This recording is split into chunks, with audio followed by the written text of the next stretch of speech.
Unlocking the secrets of Passport to advanced math questions. Hello, dear learners. Today, we're diving deep into the world of the SAT math section. Passport to advanced math questions are among the more challenging ones you'll encounter on the test. But don't fret.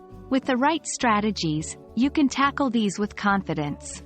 Let's get started. Passport to advanced math questions test the skills and knowledge you'll need if you're heading into careers in STEM fields. These problems often involve quadratic equations, manipulating polynomial expressions, radicals and rational exponents, exponential growth and decay. Understanding the basics of these topics is your passport to excelling in this section. Quadratic equations are polynomials of degree 2.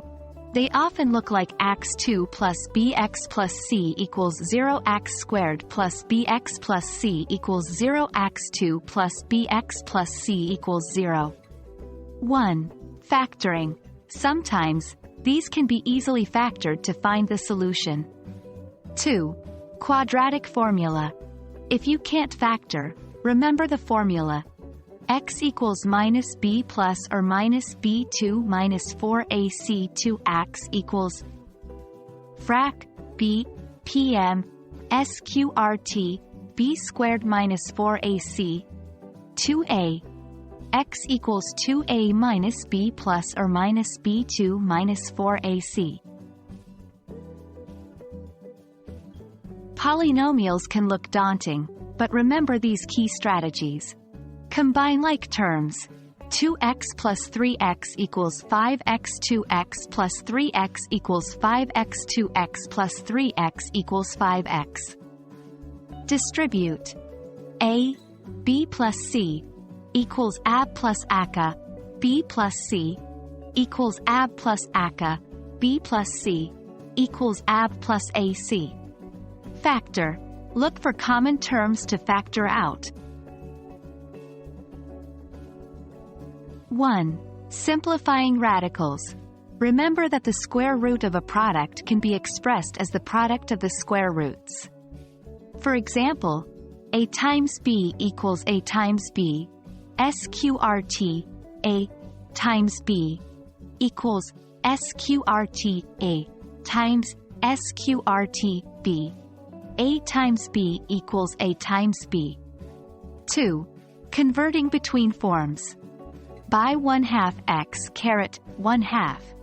By 1/2 is the same as x, sqrt, x, x. Exponential functions can often be recognized by their distinct curved graph. The general formula is y equals a 1 plus or minus r, tie equals a 1 pmr, caret tie equals a 1 plus or minus r, t. A is the initial amount. R is the rate, as a decimal. T is time. The sign, plus or minus, determines if it's growth or decay. For growth, you'll use plus. For decay, minus. Phew! That was quite a journey through Passport to advanced math questions. Remember, practice is key. With the right strategies and consistent effort, you can master these challenging problems. We hope this video has illuminated the path to your success. Until next time, happy studying!